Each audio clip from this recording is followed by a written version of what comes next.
Welcome into Tapping Vegas, brought to you by Better and Green. Today we're breaking down UFC Fight Night, Adesanya versus Pyfer, taking place in Seattle.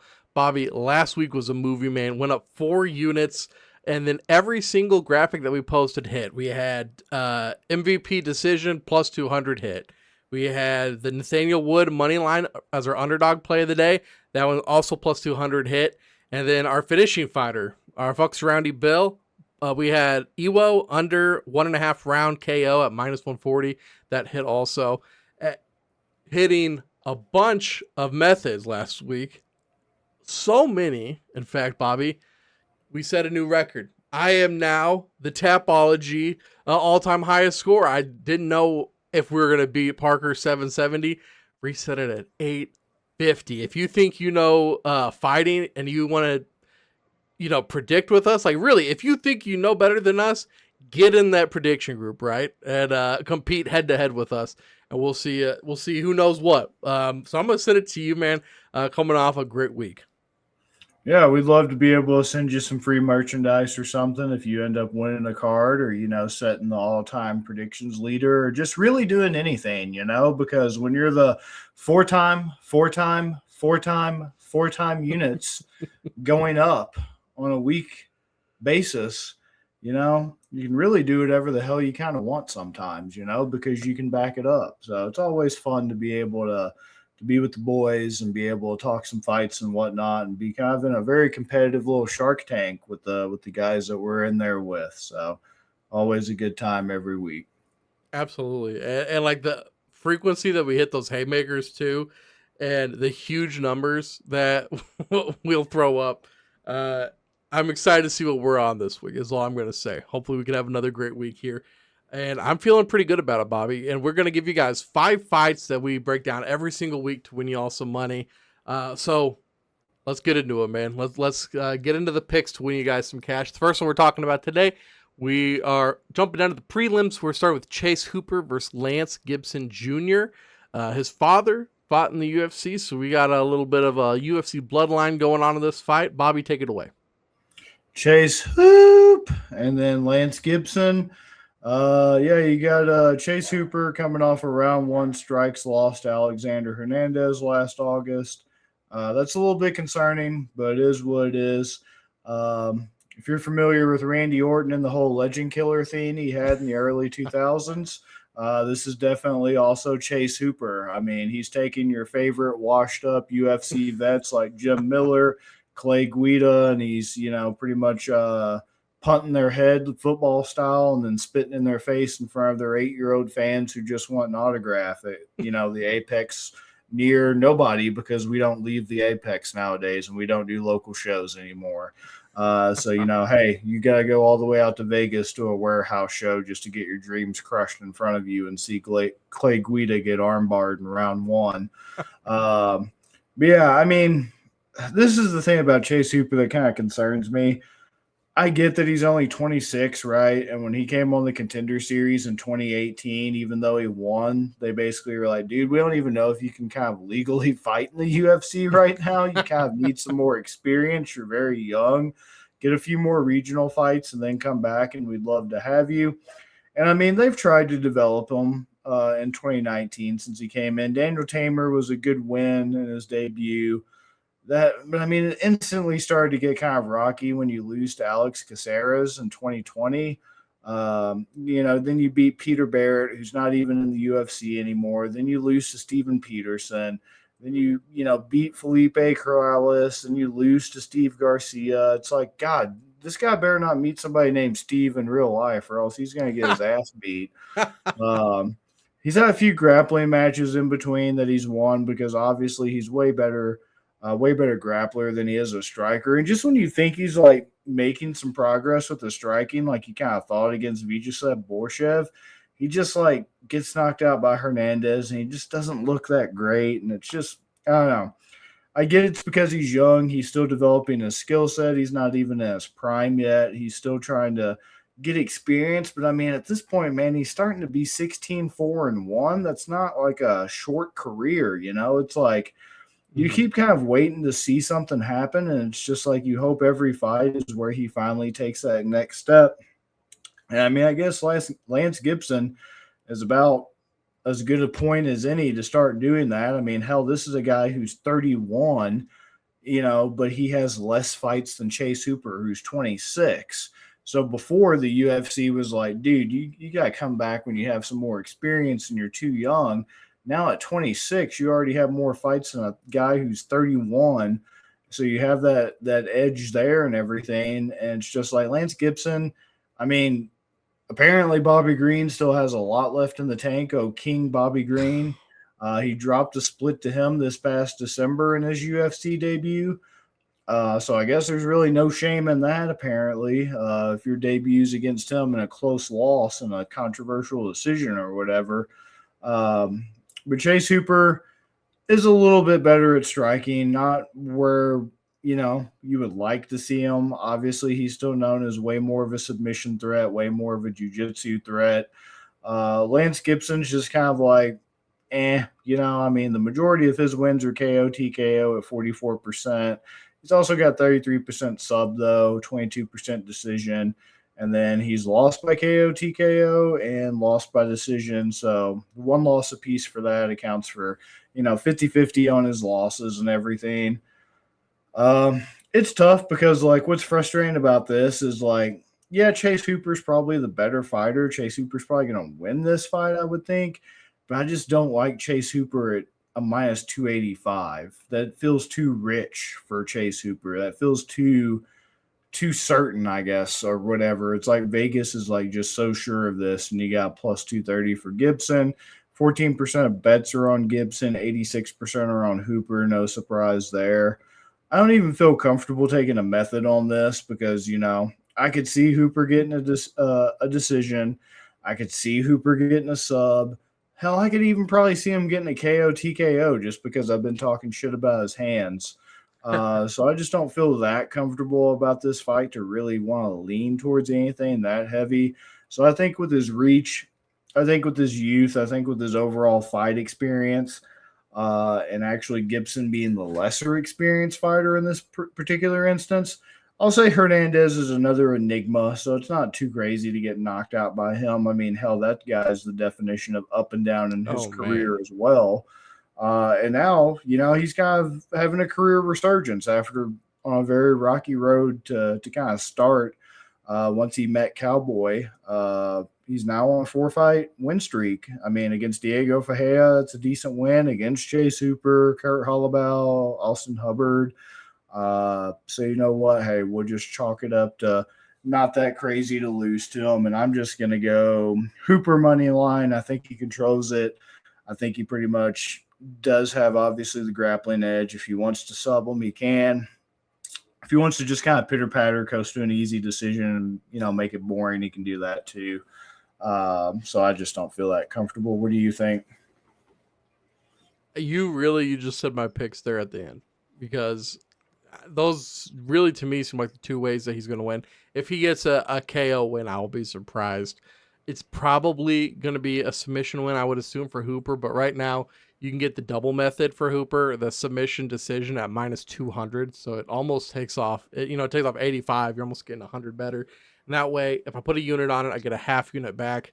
That's just a free pick. I can put a half unit on later.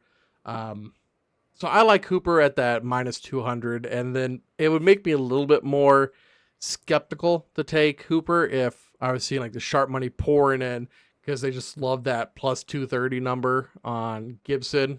Like I was saying, UFC blood in his veins, but we're not even seeing a very big sharp lean on him. 14% of bets, only 17% of the money. So it's like even the sharps are kind of staying away from this fight. I like Hooper here, man. I think he gets the submission because they set this line, the total rounds at 1.5. It's juiced to the over 1.5, so minus 195, but still I would have assumed this would probably be more of a 2.5. So the 1.5 line surprised me, makes me think it's probably going to be a submission, but yeah, I think that minus 200 with the submission decision is the way to go there. And if he gets a KO, he gets a KO, and I'm wrong, but at the minus 200, getting both the decision and sub, I like that safety. There you go. Let's talk about this next fight. We have Mansour Abdul Malik versus Yusri Beljaroui. And I got to give Bobby a shout out. He kind of opened my eyes on this one. Might have been a little bit of asleep at the wheel. Bobby, is it possible Vegas was as well? Yusri Belgiroui, excuse me. I did not realize he trains with Alex Pereira, beat Alex Pereira back in the day in kickboxing. And then when you're looking at the Vegas side here, 47% of bets on Belgiroui. So this is a pretty split one. And then you're getting, with 47% of the bets, you're getting 55% of the money. So we're seeing, was that an 8% sharp lean onto Belgiroui? You're getting him at plus money, plus 105. Mansour Abdul Malik could get a knockout, which is the way I was leaning at first. Neither of these guys has good defense. I think this is going to be a swing and bang type fight. Once again, over 1.5 rounds here. Juice to the over. I could see this one actually ending in the first, but I'm not going to give a pick either way there. Vegas sees this as a close fight. Abdul Malik just hasn't done anything, I think, like, to make you say, yeah, I'm for sure picking him here. He's not, I believe he has, in the last 5, does he have 4 KOs and I think 1 draw or decision? And he just has. He had it overturned. It was weird against Cody Brundage. Yeah. It was like originally a win for him, but I guess there were incomplete rounds or something. And the athletic commission was like, well, this has to be overturned because you can't have, like, I guess, a decision with incomplete rounds or something. I feel like, was that the one where he was like elbowing him in the back of the head? Oh, it might have been. I don't know. I don't watch Cody Brundage fights. I think that was it. I think that was the fight that had happened. It's illegal in my country to watch snuff films. So, oh, is that what it is? Yeah. So I'm going to take Belgiroui here on the money line of plus 110. I like that number a lot. And the sharps do too. What do you think, Bobby? Yeah, I like tall Dutch kickboxers as long as they're not Stefan Struve. So I picked against Belgiroui, but whatever the hell. Oh, Belgrade. Oh, Bellboy. I picked against old Bellboy when he fought Ozabet Bakayev. And then as soon as the fight started, I was like, okay, this is what Andrew Tate thinks he is. This is what he sees when he looks in the mirror. Yeah. That dysmorphia or whatever. That's pretty much old Bellboy. He's actually a really good striker. Like you mentioned, trains with Pereira now, actually beat Pereira in Glory before. Fought Adesanya, but lost to Adesanya in Glory. So that's a very good striking promotion, very good kickboxing promotion. So be able to beat Pereira is definitely a huge feather in his cap for that. And just the power and the grit and the determination and everything that he was kind of showing in that Bakayev fight just made me kind of perk up. And it's like, all right, this is somebody I'm going to start paying attention to. I definitely am not going to forget who this guy is and forget that he does have that kickboxing Dutch style, that he is, 6'5" and everything with a beautiful little peanut butter complexion, little tart hole or whatnot out there. So, yeah, I think I'm going to go with him, and I might come back to it, but right now to get him at like a plus 110 money line is pretty decent. So I don't want to get too crazy and, ruin it here. So I'll just go, Belgiroui plus 110 money line for now. I like it. And I feel like I have to say here too, we're just talking about Hooper at minus 285, Bahamondes minus 298, McKinney minus 185. Douglas minus 360. I'm just giving everybody the favorites. Chiesa minus 800, Barber minus 185, and then Adesanya minus 148. And Adesanya looked at in a pretty negative light right now. I feel like that Mansour Abdul Malik is going to be a very popular pick, maybe in a bunch of parlays, because he's the one guy that be like, oh, I know this name. I know he gets these vicious KOs. And they might be picking him because they see that number and they're like, oh, yeah, I can stomach that. I can't pick these other guys. I think this might be a trap by Vegas. Yeah. Yeah, this one, at first, there wasn't much that really made me look too deep into it until I hit the DMT pin. And then after I hit that, I started basically looking into everything. And I was like, if you think about it, if Andrew Tate is a Oh my god. CIA psyop, and his dad was a grandmaster in chess. What if Beljari is really Andrew Tate and what Andrew Tate thinks he is, and who Andrew Tate currently is just like an illusion, kind of like he talks about the Matrix all the time. What if it's like a trick and he's actually the Matrix and he's not even real, and Bajari is actually Andrew Tate? Look into Yeah. it. Yeah, no joke. Yeah, We gotta get you a Rogan. yeah. Let's talk about the next fight. We got Chiesa versus Nico Price. I believe this one Chiesa was scheduled to fight somebody else. Price is stepping in. Bobby, take it away. Don't you ever talk about my mom. Don't you ever talk about my mom, Oh dude. my god, yeah. Yeah. Yeah, so you got Michael, Mama's boy Chiesa going up against Yes. Nico Price. A few interesting storylines coming into this fight. As it currently stands, Nico Price is who you want for your retirement fight because he was Robbie Lawler's retirement fight, and Robbie was able to KO him in the first round and play the video package. How does that work this weekend? This is Chiesa's retirement fight. Is Nico Price going to be 0-2 in other fighters' retirement fights? Maybe. I mean, he definitely needs to consider retiring himself. Plus, there's also the Chiesa curse, where most people who have beaten Michael Chiesa then go on afterwards to immediately lose their next fight. Will there be a next fight for Nico Price, even if he wins? I don't know. There probably shouldn't be. Regardless of whether he wins or loses, he should also probably retire. So this one really was playing games with me because I just can't justify these two dudes at the current state of where both of them are at with all their mileage and their damage and their age for this division. I just can't justify.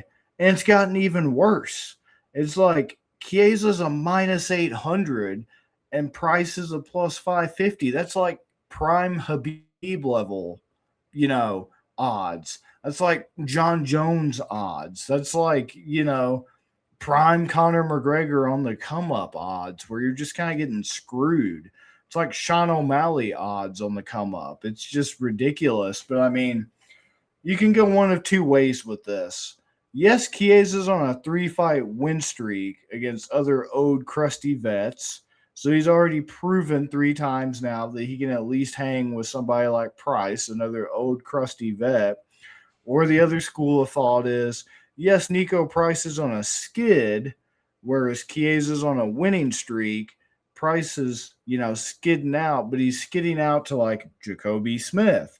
He's skidding out to there was somebody else they lost to that's like pretty young and like an up-and-comer. It's not like he's just getting beat by all these bums lately. So it's kind of concerning because it's like, Nikolay Vertinov, okay, that was a bum. So that's concerning. But Jacoby Smith, so far so good for Jacoby Smith, right? Yeah. He's looking Yeah. very fucking good. Themba Garimbo, bit of a head scratcher. I thought he would beat Themba Garimbo when we called that fight. Hey, he beat Alex Morano. Very winnable fight. I mentioned he lost to Robbie Lawler in the first round in 2023, right? So I don't know. I go back and forth on it because, yes, he's losing, but I mean, Jacoby Smith is good. Themba Garimbo, actually, the more I think about it, now I kind of see why this is the way it is. It just, I don't like fights where I feel like they're very even, though, to have such huge discrepancies. Like I said, unless it's somebody who's just dominant. Islam Makhachev, that's another one I could justify.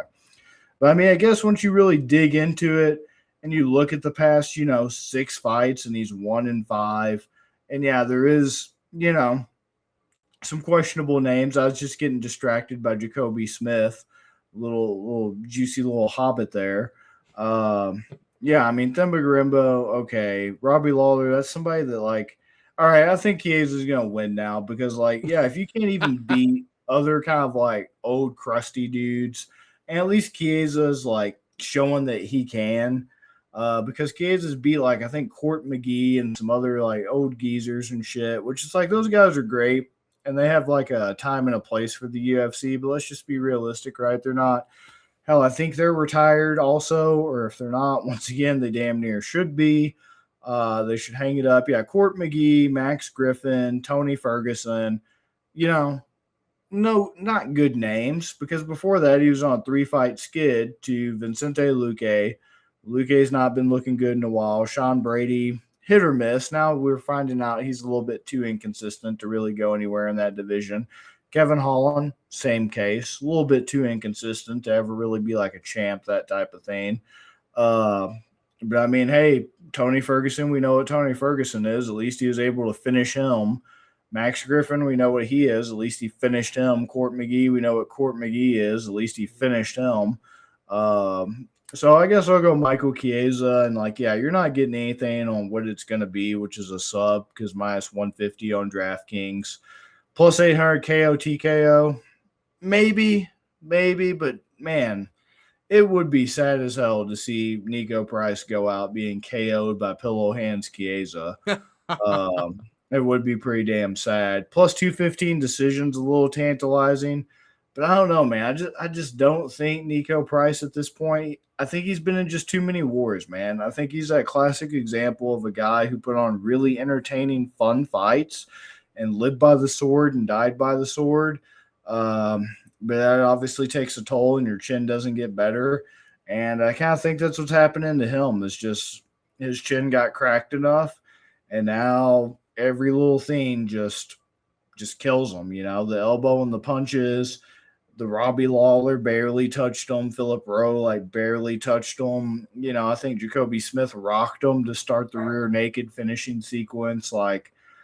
You just get compromised, but I don't know if he's that damn compromised. But I don't know, man. It's another one that just sucks, and it's not like you're really making anything off this when you got minus 800 money line, plus 550 for Price, 91% of bets Chiesa, 9% Price. I guess I'll just go Chiesa money line. What do you think? Yeah, I can't take the minus 800, so I am going to take the minus 150 submission with Chiesa. And if I'm wrong, I'm wrong. But like you said, it's probably going to be submission or decision here by Chiesa. And why we're seeing that, there's no world where Chiesa in this year, 2026, should be a minus 800 favorite.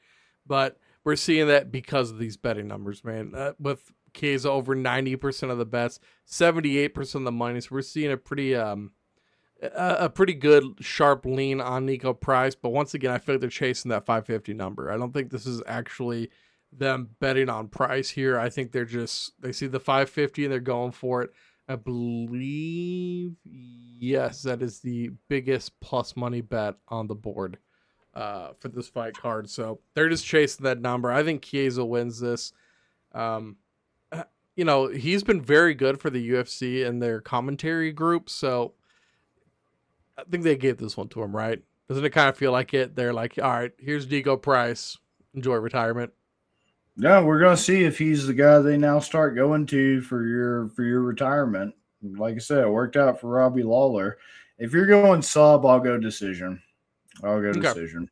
And if it's a KO, TKO, well, fuck me, right? So yeah, exactly. Sometimes if it doesn't hit, I'm okay with it. I'm all right with it. You can do the double method. It's minus 600. I wanted to stay away from that also. Talking about the next fight, man, we got Grasso versus Barber. Are you going to be watching this fight, Bobby? I am, but I'm watching it for honest reasons, not whatever people out there deluding themselves into thinking. That's for damn sure. I don't know what you're talking about. I don't know what you're talking about, Bobby. I'm just asking about a fight here. I mean, this would be a bathroom break fight. That's for sure. This is a rematch between Grasso and Barber. Grasso was the underdog in the last one, ended up winning. Grasso's the underdog again. Both their careers very different. Grasso ended up going and winning the belt and hasn't won since. I believe it was a draw in the first defense and then straight up lost to Shevchenko. Lost her last fight. Barber, her stock really dropped when she dropped out of that fight with Blanchfield for medical reasons. one of those things is just Barber is such a weight bully, man. Watching the first fight, Barber looks bigger than Grasso, and I think Barber is the better striker too.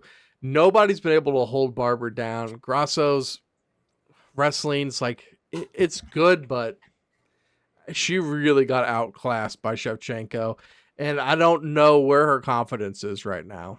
So I think I have to go Barber here. Let's see, what is a Barber decision? Barber decision is at minus 115. She's like almost minus 200 favorite. Yeah, I think I'll do the man, let's see, KO decision. It only takes 10 off, minus 170. I'll go Barber decision at the minus 115. Once again, we were talking about this a little bit before the show, just who's going to hold who against the cage, right? Who's going to hold the other one and get their shots in. Over 2.5 is minus 475. So Vegas definitely thinks this is going to be a decision as well. I just think Barber gets it done this time. What do you think, Bobby? Yeah, I was trying to figure out, ways, I guess, to justify taking Grasso or whatever when I was watching tape and studying for this fight and everything. And this is what it kind of comes down to for me when I was analyzing all this, which, dear God, what a way to punish me for my sins, having me watch Maycee Barber and Alexa Grasso fight footage. I've wanted so desperately to be a Maycee Barber fan when she first came onto the scene on the Contender Series and everything. And I really do like Maycee Barber. Ever since 2018, that was like a great season of Dana White's Contender Series, right? There was a lot of talent that came off there. Barber, I think that was the season Hooper was on. A lot of good people, a lot of good fighters came off the Contender Series in like 2018, 2019 timeframe. And she really was doing such a great job. And she was just TKO to win that contract, TKO against Cyphers, TKO against Aldrich, TKO against Jillian Robertson. And then she met Roxanne Modafferi. And the happy warrior made her not so happy because she stomped a Texas-sized mud hole in her ass, tore her knee in half, and then sent her packing, right? So in this rematch with Alexa Grasso, it was her first fight back. When she fought Alexa Grasso the first time, it was her first fight back after the whole knee injury and that really embarrassing loss to Modafferi, because that just screamed, UFC nepotism. They're giving the young, up-and-coming, female fighter this easy, old for the division, just kind of goofy, fighter to just kind of make another highlight reel TKO, right? Oh, hey, add another one to the highlight, right? Get another TKO. You're already talking about, wanting to be the youngest champion, breaking John Jones' record for that, etc.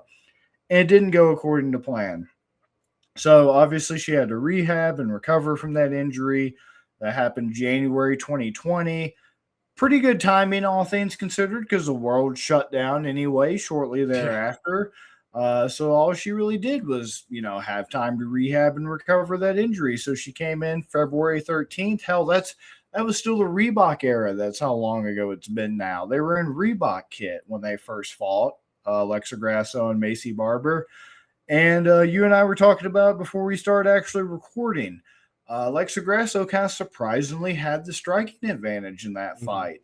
And so it's just kind of been interesting to see, she lost that Grasso fight. So not really anything crazy when you're coming back from an injury that serious to lose that first fight against somebody like Alexa Grasso. Pretty big step up in comp, considering where Jillian Robertson was when you fought her, Aldrich was, and Cyphers were when you fought them. And, considering how they thought Modafferi was just going to be a little slam dunk for you. And then, honestly, in their defense, they've kind of, threw her to the wolves again against Miranda Maverick. And she started slowly building her confidence back up. Now, that was a very controversial win for her by split decision that a lot of people thought Maverick won. because if I remember correctly, it's been a few years though, but Maverick was just wrestling her and just holding her down at will and kind of mainly just winning off takedowns and control time, that type of thing. So then they give you Montana De La Rosa. That's kind of an easy one. Jessica I was an easy one. Lee was an easy one. Boss was a good fight. That was a really good fight. And that was her first TKO since 2019 when that happened in 2023. So you would think that would be a confidence booster, right? You would think there would start to be some evolution, kind of like with Chase Hooper, right? Young fighter. You're already trying to beat John Jones' record for youngest champion. You have a lot of room to grow. You're not even in your prime. And yeah, from that first Alexa Grasso fight to the Caitlin Chukagian's what I'm still going to call her. She got married, Caitlin Seminaria, whatever, Caitlin Chukagian to me. Yeah, she had some growth. As opposed to fainting from 6 feet away in the Alexa Grasso fight, she didn't faint at all, which is the other bad thing. There's like you took something that was a pretty good skill that you just needed to refine and not do it from 6 feet away to just like, I don't know, basically like the whole fight, what I'm trying to study was just, oh, I'm fast forwarding because they're just wall and stall. She's just holding her up against the fence. Fast forward 3 minutes. Oh, they're out in the middle. Oh, that lasted 30 seconds. Now they're back up against the fence. Oh, hey, they're back in the middle. Oh, that lasted 5 seconds. It just kept being wall and stall. And it's like the changes that she is making aren't really helping. If anything, they're kind of hurting her. But I mean, I guess the proof's in the pudding because she's on a, 7-fight win streak now. But she lost kind of that finishing power, like that killer instinct, whatever you want to call it. So it's like Alexa Grasso hasn't exactly looked great. Honestly, she's starting to get up there in age for the division, even though she's only 32. For a women's division, she's had a lot of fights, a lot of wear and tear. She's not getting any better. She's not really evolving. She's on a skid. It's quickly looking like that face crank win over Valentina. I mean, that's been 3 damn years ago now. Yeah. That's starting to look more and more like a fluke because it was a split draw in the rematch, and then she got just dominated and just held down and controlled the whole time and lost the title in the third fight. She just lost to Natalia Silva. So it's one of those things. It's like, I know I talked about Delidze, and like Grasso's a hell of a lot better than Delidze. But at what point with other fighters do you start to say, because like I mistakenly believed last week, I was like, oh, Delidze is only losing because he's facing elite people like Hernandez, etc. So it's like you only tell yourself for so long, oh, Grasso, she's only losing because she's fighting, Shevchenko. Right. What a lot of people's consensus, women's flyweight GOAT would be right now. That's the only reason why she's losing because, before that, it had been since 2019 when she lost. And it's like, you tell yourself that and you tell yourself that, and eventually, sooner or later, it's going to be, no, they're declining. This is a sport where your prime can just be snatched away from you in the blink of an eye. So all that to just be a really long, drawn-out, analytical way of saying Macy Barber's not the striker she was when she first had all the confidence in the world coming in on all these finishing streaks early in her career.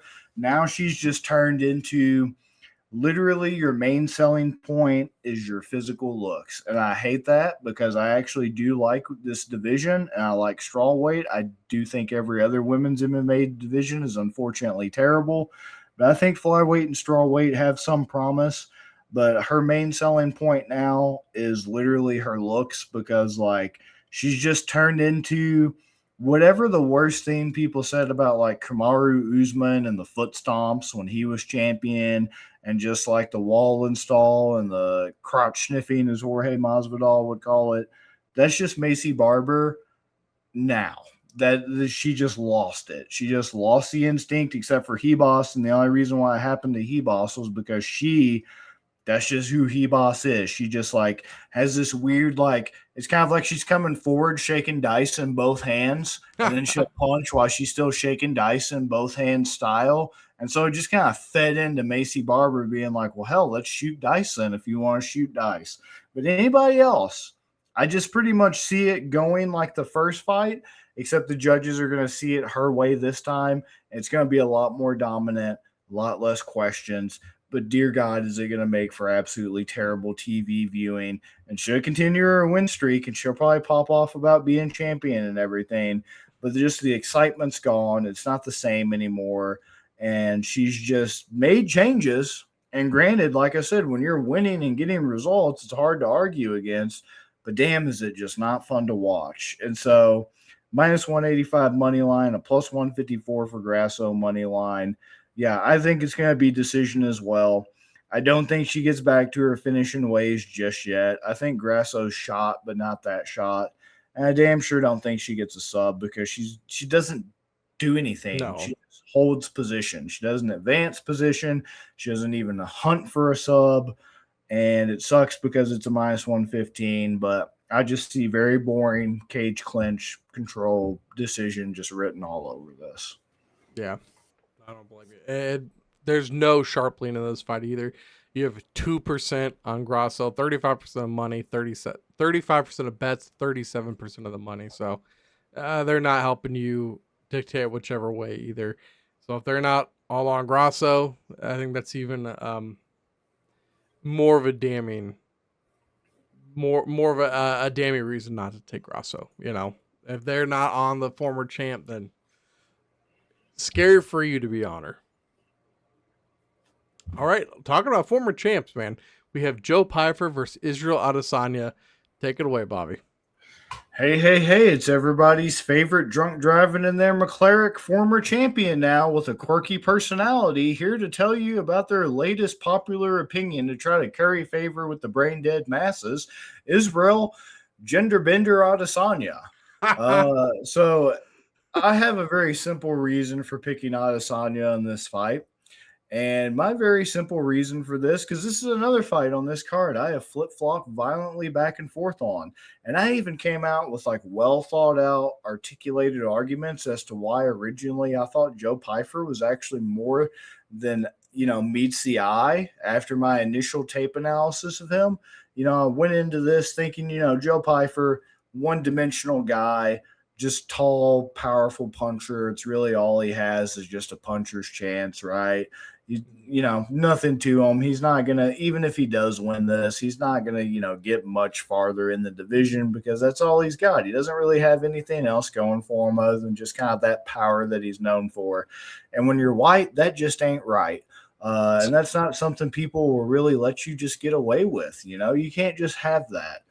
You got to have a little bit something more. So even though I saw him hand fighting and actually doing some really cool things against Kelvin Gastelum in that fight, and even though I actually disagree with people that say that like, oh my God, Jack Hermanson just boxed his face off and it was terrible.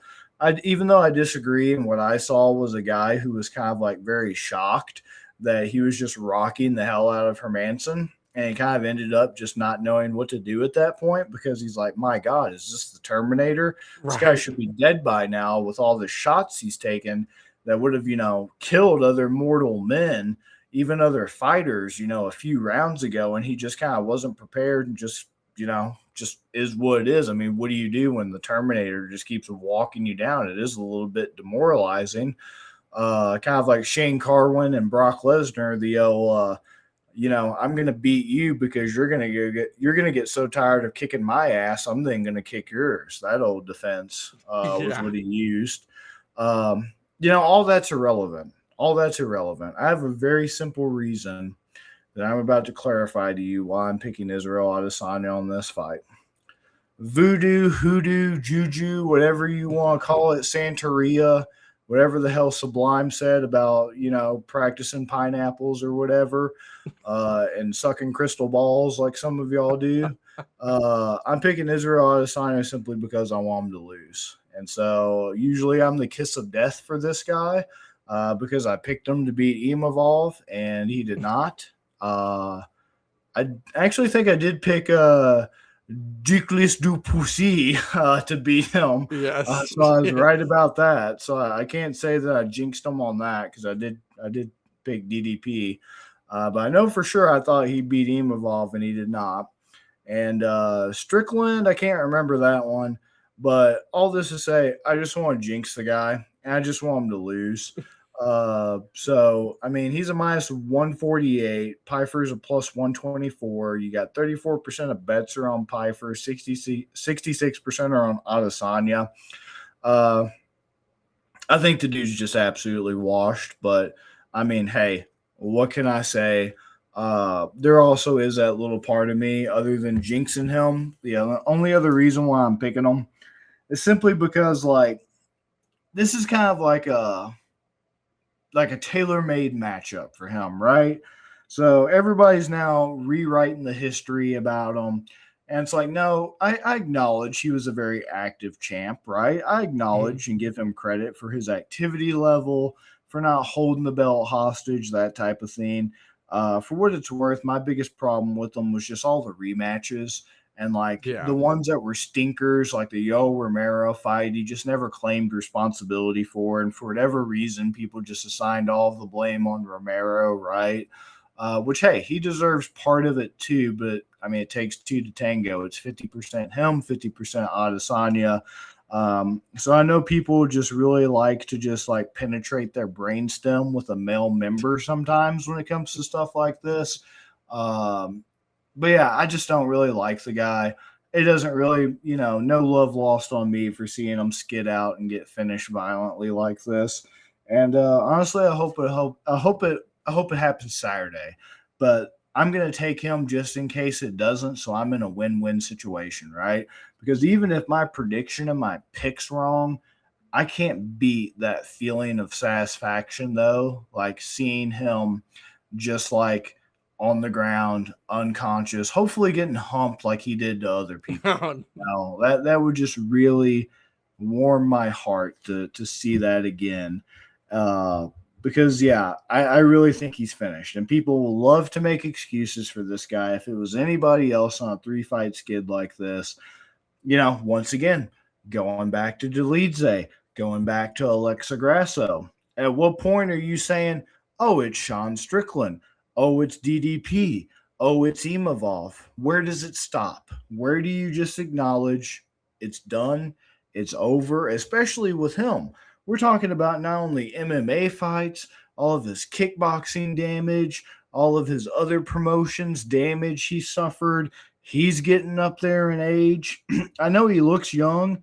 I mean, he's damn near 40 as well. He's 36. It's just about time. And there's no shame in that. Like I said, this is a sport where your prime is a very small window for the most part. The Jose Aldos, it just makes what they're able to do and their second resurgence or whatever you want to call it all the much more impressive when they're able to do it because it is so rare. And, Israel Adesanya should, in theory, this should be what I would do if I was him as a nice retirement fight, right? So if I was him, I would just make my last fight against Joe Pyfer, that classic fight that I was kind of fed a few different times throughout my come up and my UFC tenure of this dangerous power puncher a la Paulo Costa with very limited movement, very limited skills, that I'm just elusive and, just countering and just they can never hit me, but I can just hit them 3 times before they even know which direction I'm coming from, that type of thing. But when, you're 36 and you have all this wear and tear, I don't know, man. I don't know. I think that's the first things that you lose. So it's definitely a tough fight, extremely tough. And if you're one of those moral crusaders out there, just look up some of those little things, that he's done in his life. If you're such a heckerino, good chunkerino, and all that fun jazz, just really reconsider some things is all I'm saying. But I'm going Israel Adesanya. As far as like a method or whatever, you know what? Hey, who cares? I'll go KO TKO. We see a vintage Adesanya performance. I'm crossing my fingers as I say this. Vintage Adesanya performance.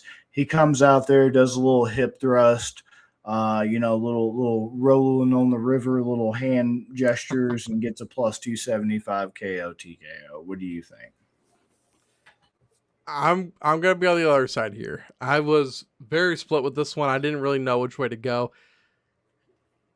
If it goes to decision, I think I like Israel's chances a lot there. It's not going to be a submission, I don't think, from either fighter. I think the biggest thing for me, you were saying it, we can make excuses for him, like, oh well, he fought this guy, he got knocked out by Imavov. I mean, he's got power too, and I just don't know if Adesanya's still got the chin to take some of those hits, because he's going to take a couple of them in this fight. And I'm not saying it's going to be like a one-punch knockout, which it could be, but I think if he gets wobbled, I think Pyfer is going he knows that, like with that Hermanson fight, he rocked Hermanson, like you said, a couple times, but wasn't able to get him out of there. Over the course of 5 rounds, which a guy like Israel's going to be very used to, the longer that fight goes, I think the worse your chances get, the more gassed you are from throwing these hard shots. So Piper, I think if he does rock Adesanya, which he probably will, I think he goes for the finish. He goes for the kill. I think he gets the knockout at the plus 275. I don't want to say Israel's done, because I still think that he's kind of got that like that karate boxing like MVP, where he's just in and out, hard to hit, and can win decisions. But against a guy like Pyfer that's hungry coming up, if he's able to avoid that kill shot, then okay. But over 5 rounds, like if he can get to the 5th, I really like Adesanya's chances. If he can get to starting the 5th round, I think Adesanya probably wins by decision, which is, if you're in a place where you can live bet, that's a really good. This fight starts getting a little long there. It's a couple minutes left in the 4th. It might be worth throwing a little something on Adesanya decision there. Pyfer, I just think he's going to catch him early, man. What's the over under set at? It's set at, is it 3.5? Yeah, 3.5, and they're kind of right there on the line. Plus 105 for the under 3.5. I mean, it's probably going to be in there. I don't think this one starts the 4th.